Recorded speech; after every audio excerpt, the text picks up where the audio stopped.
होता है natural method और एक होता है आर्टिफिशियल, जिसमें बोलेंगे अननेचुरल यानी जो प्राकृतिक चीजों से नहीं बना हुआ है।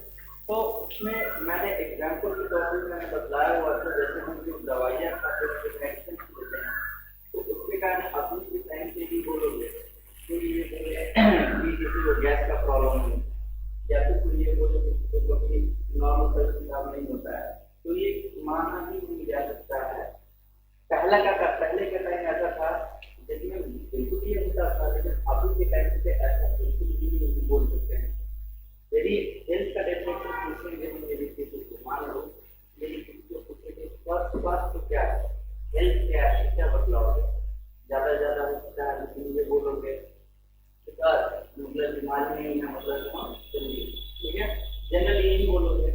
बट एक्चुअल में जो मैंने बताया हुआ था, कोई भी मेडिकल का कोई भी जो चीज होता है, ठीक है, कोई भी बड़ा डिसीजन लिया जाता है तो जब तक एक होता है अथॉरिटी, ठीक है, जैसे मान लो इंस्टीट्यूट है, तो वहाँ पे क्या होता है कि वहाँ पे जो जो मेन होते हैं उसके पास ये अथॉरिटी होती है, वो ये बोलेंगे कि हाँ सर आप इस टाइप से कीजिए, तो मतलब कि उनका एक डिसीजन होता है, ठीक है। जैसे मान लो मेरा अपना क्लास है, तो वहाँ पे मेरा डिसीजन सेम वैसे ही जो मेडिकल बैकग्राउंड में भी आएंगे, तो मेडिकल बैकग्राउंड में जब भी मेडिसिन वगैरह हेल्थ वगैरह के बारे में जो सबसे मेन जो होता है वो होता है WHO, जिसका फुल फॉर्म होता है वर्ल्ड हेल्थ ऑर्गेनाइजेशन। और वही ये डिसाइड करता है कि क्या मतलब कि कौन सा मेडिसिन सही है, कौन सा मेडिसिन सही नहीं है, हेल्थ किसको बोलते हैं किसको नहीं बोलता है, वही डिसाइड करेगा। तो वो वहाँ पे बोलता है कि हेल्थ उसको बोलते हैं कि एक डेफिनेशन है, हेल्थ में be defined as complete physical, mental and social wellbeing, यानी कि तीनों ही चीज में शरीर में कोई बीमारी ना हो, पॉइंट नंबर 1। पॉइंट नंबर 2, मानसिक भी मेंटली भी हम बिल्कुल फिट हो, पॉइंट नंबर 2। पॉइंट नंबर 3 कि हमारा पीयर प्रेशर, सामाजिक दबाव भी कोई नहीं हो। इसका मतलब जिसके पास ये तीनों नहीं है उसको हम बोलेंगे कि वो प्रॉपर हेल्दी व्यक्ति है, प्रॉपर उसका हेल्थ सही है, ठीक। तो अभी के टाइम पे क्या हो रहा है, अभी के टाइम पे लोग अननेचुरल चीजों को ज्यादा इंटेक कर रहे हैं। जैसे जिस चीज का नॉर्मली, अब मान लो लौकी का साइज यदि मान लो अलग टाइप का है, तो अभी क्या किया जाता है, इंजेक्शन दे करके उसको क्या कहते हैं उसका प्रोडक्शन बढ़ाया जाता है। अब जाहिर सी बात है कि वहाँ पे इंजेक्शन देगा, केमिकल देगा, प्रोडक्शन बढ़ाएगा, तो वहाँ पे क्या होगा, उसका साइड इफेक्ट होगा, बिकॉज वो नेचुरल चीज नहीं है। नेचुरली जैसे तरबूज ही आता है, तो तरबूज में ही जो देखोगे कि जो नेचुरल होगा वहाँ पे हल्का सा धब्बा टाइप का मिलेगा, पीलापन टाइप का, और जो देखोगे अननेचुरल उसमें कोई धब्बा वगैरह नहीं मिलेगा। तो अननेचुरल वाला जो है उसके कारण अभी कैंसर का कॉज भी बढ़ रहा है, कैंसर की बीमारियां भी उससे हो रही है। तो वो क्या हुआ, अननेचुरल। तो जितने भी अननेचुरल चीज हैं उनका कुछ ना कुछ साइड इफेक्ट होता है। नेचुरल चीजों का साइड इफेक्ट नहीं होता है क्योंकि उसमें कोई आर्टिफिशियल चीज नहीं ऐड किया गया है। जैसे नेचुरोपैथी जो ट्रीटमेंट का सिस्टम है, आयुर्वेदा जड़ी बूटियों से बनाया जाता है, पेड़ पौधों से पत्तियों से बनाया जाता है, तो ये सब क्या है, नेचुरल है। तो इन सब का कोई साइड इफेक्ट नहीं है, इन सब कोई खराबी नहीं है। मान लो कि कोई आयुर्वेदिक दवाई हम खाए, मान लो हमको तबियत खराब हुआ, हमको एलोपैथिक नहीं खाना, हमको आयुर्वेदिक दवाई खाना है, तो हम यदि वो खाएंगे, यदि उससे ठीक नहीं होगा कोई दिक्कत नहीं है, लेकिन उसका साइड इफेक्ट भी हमको कुछ नहीं होगा, यानी कि मेरे शरीर पे कोई खराबी भी नहीं पहुंचेगी।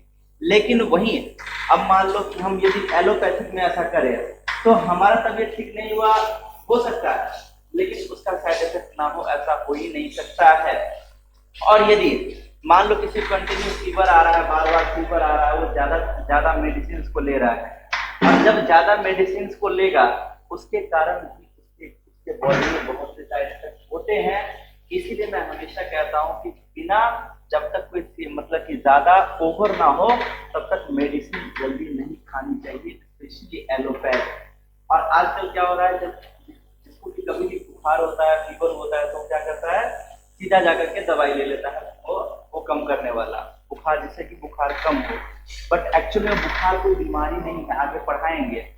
फीवर इज अ सिम्टम, वो एक इंडिकेटर है कि हमारे बॉडी में कोई, जैसे मान लो कि हम कहीं पे जाते हैं, बेल बजाते हैं ना तो गेट खुलता है, सेम वैसे ही वो हमारे बॉडी में जो एंटर करता है तो वो इंडिकेटर है।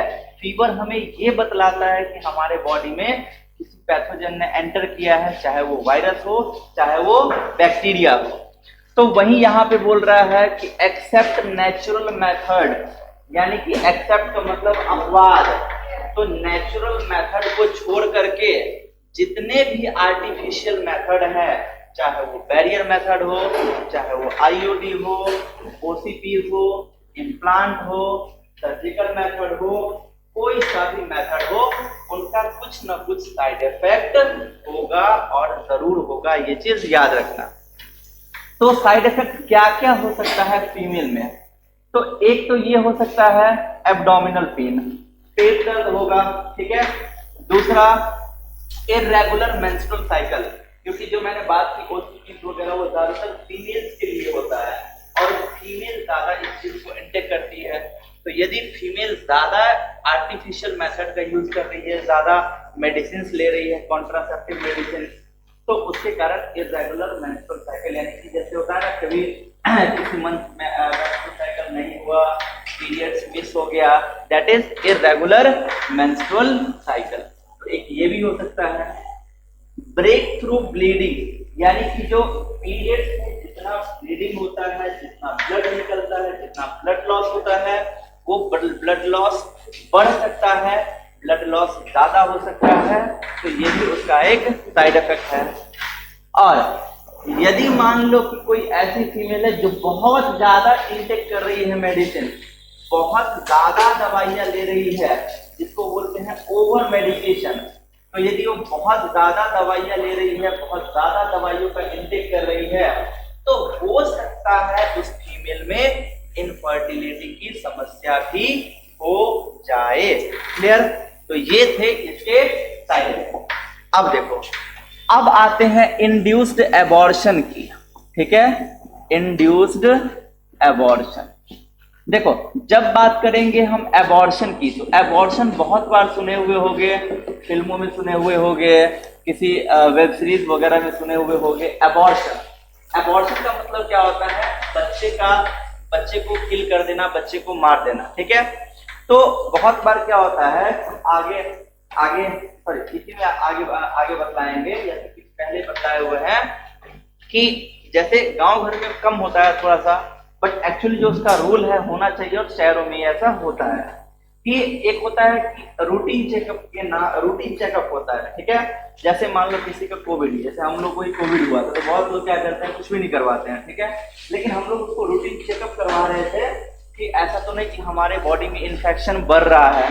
सेम वैसे ही जब कोई फीमेल प्रेग्नेंट होती है तो उनका रूटीन चेकअप होता है। रूटीन चेकअप इसलिए होता है कि उस बच्चे में कोई प्रॉब्लम तो नहीं है, उस बच्चे को कोई समस्या तो नहीं है। अब मान लो कि बच्चे में कोई प्रॉब्लम होगा, अब मान लो बच्चा पागल होगा, ठीक है, बहुत ज्यादा एकदम बिल्कुल पागल होगा, तो याद रखना जो चीजें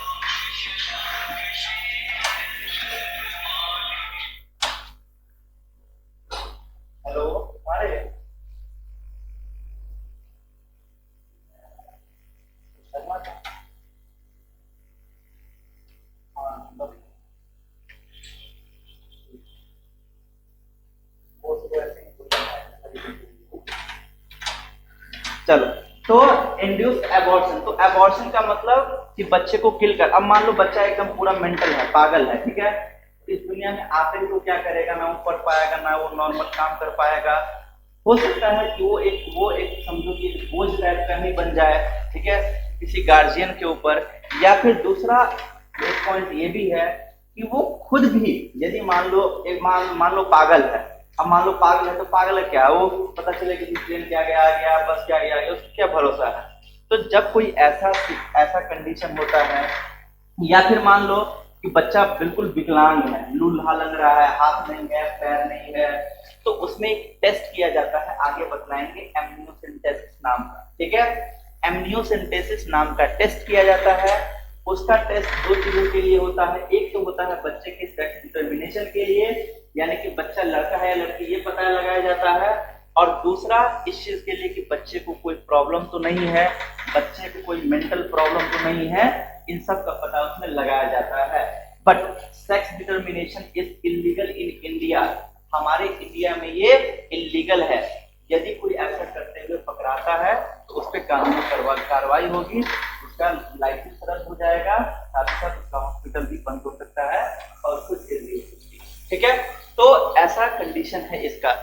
तो उस वाले में क्या है कि यदि वो मान लो कि बच्चा एकदम मेंटल है, पागल है और पूरा विकलांग है, कोई भी बड़ा कोई समस्या है, तो उसके गार्जियन को, उसकी मम्मी को, उसके पापा को ऐसी बोला जाता है कि ऐसी ऐसी बात है जो कि हम जो ये चेक किए तो हमें ये मिला। तो अब आप क्या कीजिएगा, बच्चे को रखिएगा या फिर नहीं रखिएगा।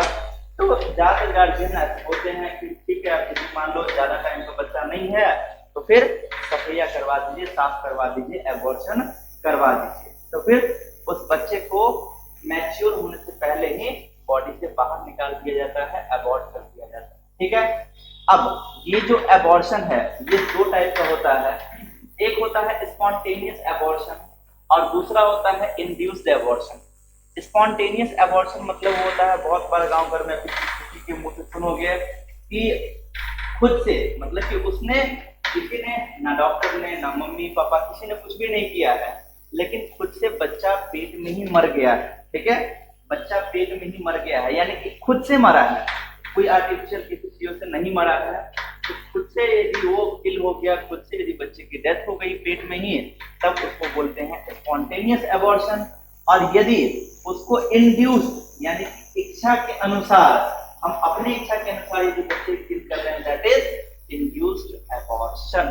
ठीक, तो पहले के टाइम में क्या होता था कि इसी इंड्यूस्ड एबॉर्शन का नंबर बढ़ गया था। पहले लोग क्या करते थे, पता लगवा लेते थे कि बेटा है या बेटी है, और बेटी यदि होती थी तो सुखिल करवा लेते थे, उसको मरवा देते थे। इसी को देखते हुए, इसी को सोचते हुए हमारे गवर्नमेंट में एक कानून लाया गया, that is medical termination of pregnancy act. ठीक है, कि आप किसी भी बच्चे को मार नहीं सकते हैं, किल नहीं कर सकते हैं। जब ये लाया गया, उसके बाद पहले के टाइम में क्या होता था, अंग्रेजों के गुलाम थे, तो फिर पहले तो, और उसके बाद जब मान लो अंग्रेजों का गुलाम से कुछ बचे, यानी कि जब आजाद हुए तब पर पहले के टाइम में सुने, यदि सुने हो गए। ठीक है, मम्मी सबसे पूछना, हम भी नहीं देते हैं, मतलब कि मम्मी लोग ये हम लोग को स्टोरी सुनाती है कि पहले के टाइम में डाकू होता था, तो वो डाकू मतलब उसका बहुत ज्यादा खौफ, कहीं के भी आए, किसी को मार के चला जाएगा, किसी को भी लूट के चला जाएगा, कुछ भी कर लेता था। तो देखा गया ये कि बहुत बार क्या हुआ, रेप केस भी होने लगे।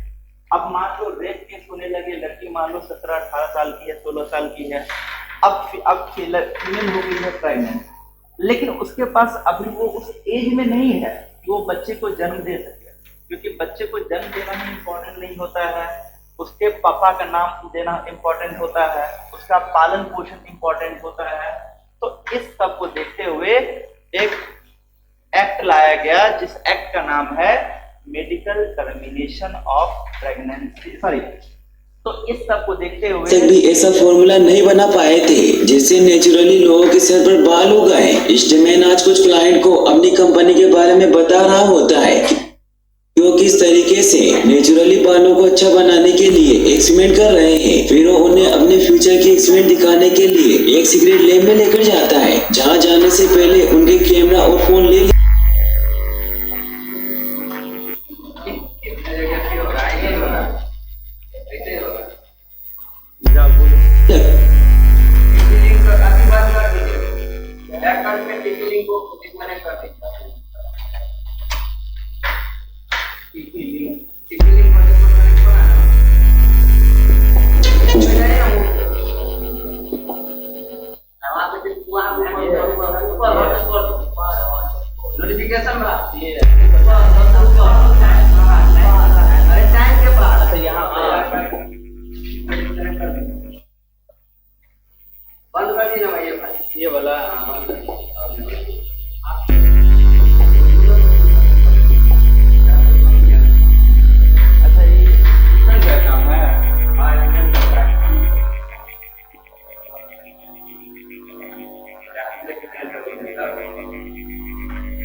तो उस एमटीपी के बारे में, तो जब गवर्नमेंट ने ये देखा कि रेप केसेस बढ़ने लगे, यानी कि जब फीमेल नहीं चाह रही है कि अभी वो बच्चे को जन्म दे, तो उसके लिए वो फीमेल क्या करेगी, सॉरी, तो उसके लिए गवर्नमेंट ने फिर क्या किया, एक्ट तो वो रहने दिया, ठीक है, यानी कि मेडिकल टर्मिनेशन ऑफ प्रेग्नेंट तो वो रहने दिया, लेकिन उसने ये बोल दिया कि फर्स्ट ट्राइमेस्टर।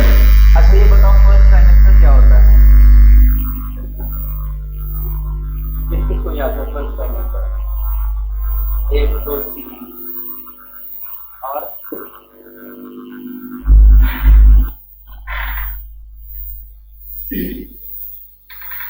हो गया आ गया, बिहारे बोर्ड है पास हो जाओ, इतना इजी चीज याद नहीं रहेगा तो इसीलिए तुम लोगों ने कुछ बना करके मतलब कि एकदम कुछ से कुछ क्या होगा, कौन सा दो साइड लिखा हुआ था,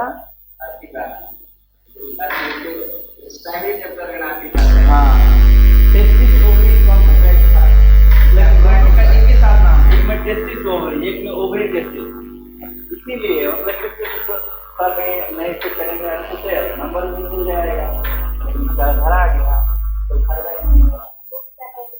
हाँ तो फर्स्ट टाइम हम बदलाए हुए थे कि जो 9 महीने का प्रेगनेंसी होता है, first second third fourth fifth 6 7 8 9, 9 महीने का जो प्रेगनेंसी होता है 3 महीना का होता है एक ट्राइमेस्टर, यानी कि ये है फर्स्ट ट्राइमेस्टर, ये है सेकेंड ट्राइमेस्टर और ये है 7वां से 9वां महीना थर्ड ट्राइमेस्टर, ठीक है, फर्स्ट ट्राइमेस्टर सेकेंड ट्राइमेस्टर और ये है थर्ड ट्राइमेस्टर। तो पहला से लेकर तीसरा महीना तक का जो यदि होगा, तो पहला से लेकर तीसरा महीना तक जो होगा तो वो कहलाएगा क्या, फर्स्ट ट्राइमेस्टर। तो अब गवर्नमेंट ने क्या किया कि अब गवर्नमेंट ने क्या किया कि यदि किसी को एमटीपी करवाना है, यानी कि कोई ऐसा केस हुआ है, रेप केस हुआ है, या फिर फीमेल अभी नहीं चाहती है कि हम बच्चे को जन्म दें, तो उस टाइम में उन्होंने क्या किया कि ये बोल दिए कि फर्स्ट ट्राइमेस्टर तक आप एबॉर्शन करवा सकते हैं, ठीक है, यानी कि स्टार्टिंग से 3 महीने में आप एबॉर्शन करवा सकते हैं, क्योंकि 1.5 से 2 महीने से मैक्सिमम 2.5 महीने तक में आपको पता चल जाएगा कि आप प्रेग्नेंट हैं, क्योंकि आपको लड़की से पता चल जाएगा, तो आप 3 महीने तक करवा सकते हैं। लेकिन इस 3 महीने तक यदि आपको एबॉर्शन करवाना है तो उसके लिए एक रजिस्टर्ड मेडिकल प्रैक्टिशनर का सिग्नेचर चाहिए, जिसमें एमबीबीएस के बाद एमडी कर रखी हुई हो। रजिस्टर्ड मेडिकल प्रैक्टिशनर का मतलब होता है कि जैसे होता है ना, गाँव में जो होते हैं अलग अलग टाइप के डॉक्टर होते हैं, जैसे एक होता है कि हाँ इनका अपना हॉस्पिटल है, या फिर जो पढ़ा लिखा है रियल में, तो वो रजिस्टर्ड मेडिकल प्रैक्टिशनर को, जैसे हम लोग पढ़ाई किए, तो उसके बाद हम लोग को प्रॉपर एक डिग्री मिला, एक लाइसेंस मिला, एक नंबर मिला, तो हम लोग क्या हुए, रजिस्टर्ड। जैसे झोला छाप वाला होता है, वो होता है इसके पास कोई ना तो डिग्री है ना उनके पास कोई लाइसेंस नंबर है, तो वो रजिस्टर्ड नहीं हुए, ठीक है। बट जब एमटीपी करेंगे, जब एबॉर्शन करेंगे, जब एबॉर्शन करेंगे तो उस एबॉर्शन करने के लिए एक रजिस्टर्ड मेडिकल प्रैक्टिशनर का सिग्नेचर होना चाहिए, जिससे कि यदि उस फीमेल के साथ कुछ होता है उसका जिम्मेवार वो डॉक्टर हो, ठीक है। उसके बाद अब मान लो कि 3 महीने तक उसने एबॉर्शन नहीं करवाया, उसको पता नहीं चला या फिर कुछ भी बात है, ठीक है, तो चौथे महीने में उसको पता चला कि उसके बच्चे को बीमारी है, कोई मानसिक बीमारी है। अब चौथे 5वें महीने में उसको यदि एबॉर्शन करवाना हो, तो यदि चौथे 5वें महीने में एबॉर्शन करवाना हो तो ये होता है रिस्की। यदि 3 महीने के बाद एबॉर्शन किया जाए तो रिस्की होता है, रिस्की इन द सेंस कि एबॉर्शन के टाइम में उसकी मदर की जान भी जा सकती है, ठीक। तो जब उसकी चौथे 5वें महीने में एबॉर्शन करवाना हो तो उस टाइम 2 रजिस्टर्ड मेडिकल प्रैक्टिशनर का सेम ओपिनियन होना चाहिए, यानी कि यदि 2 रजिस्टर्ड मेडिकल प्रैक्टिशनर ये बोल देंगे कि हाँ भैया ठीक है एबॉर्शन करने में लीजिए तो हो सकता है, ठीक। और यदि 5वें महीने के बाद भी यदि करवाना हो तो 3 रजिस्टर्ड मेडिकल प्रैक्टिशनर चाहिए। यहाँ तक एक रजिस्टर्ड मेडिकल प्रैक्टिशनर, ठीक, और यहाँ तक 2 रजिस्टर्ड मेडिकल प्रैक्टिशनर, और इसके बाद यदि करवाना हो तो 3 रजिस्टर्ड मेडिकल प्रैक्टिशनर का सिग्नेचर होना चाहिए। बट याद रहे इसके बाद वाला ये रिस्की होता है, इसीलिए जब भी देखोगे बहुत बार ऑपरेशन कोई करता है या फिर कोई चीज करता है डॉक्टर, तो उस टाइम पे फॉर्म देता है, इस फॉर्म पे आप सिग्नेचर कीजिए। क्यों सिग्नेचर करवाता है? यदि ऑपरेशन के दौरान दम तोड़ दिया, ऑपरेशन के दौरान यदि उसकी मृत्यु हो जाती है तो उसका रिस्पॉन्स उसका जिम्मेवार मैं या फिर कितने डॉक्टर मिलकर के ऑपरेशन कर रहे हैं वो, या फिर हॉस्पिटल नहीं होगा, उसके जिम्मेवार आप खुद होगे, यानी कि उसकी जिम्मेवारी हमारे ऊपर नहीं होगी। तो 3 महीने के बाद वाला यानी कि फर्स्ट ट्राइमेस्टर के बाद वाला जो पीरियड होता है ये होता है रिस्की, इसमें फीमेल के साथ हो सकता है, ठीक है। That is MTP, medical termination of pregnancy. तो 2 टॉपिक एक साथ समझा दिए, बस लिखवाना है। याद रहे मैंने पहले ही बोला हुआ था इस चैप्टर में ऐसा कोई पॉइंट नहीं है जिसमें हम BBI नहीं बोले, इसलिए मैंने पहले ही बोला था इस चैप्टर के ऊपर ही लिख देना BBI। इस चैप्टर में पहला क्वेश्चन नंबर 1 कि पॉपुलेशन कंट्रोल के लिए कॉन्ट्रासेप्टिव मेथड्स को एक्सप्लेन करो, 5 नंबर में पूछता है, वो टॉपिक हुआ। उसके बाद दूसरा जो बता रहे हैं इंड्यूस्ड एबॉर्शन, 2 नंबर में ये पूछ सकता है इंड्यूस्ड एबॉर्शन। उसके बाद ये बस लिख करके इसके बाद MTP पे आएंगे तो MTP या तो 2 या फिर 5 नंबर में पूछता है, ठीक है। जनरली वो 5 नंबर में पूछता है, वो भी इंपॉर्टेंट। उसके बाद आएगा सेक्सुअली ट्रांसमिटेड डिजीज, ठीक है, यानी कि सेक्सुअल कांटेक्ट के द्वारा जो बीमारियां फैलती है उसके बारे में, तो वो भी इम्पोर्टेंट है, ठीक है। तो इस टॉपिक में 4-5 इस चैप्टर में 4-5 टॉपिक है और चारों पांचों ऐसा है कि MBBI ऐसा वाला टॉपिक है, इसलिए याद रहे इस चैप्टर में कोई ऐसा नहीं होना चाहिए कि ये जैसे ह्यूमन रिप्रोडक्शन नहीं याद किए हो ये भी याद ना। क्लियर? चलो लिखो।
वापरा हाँ पण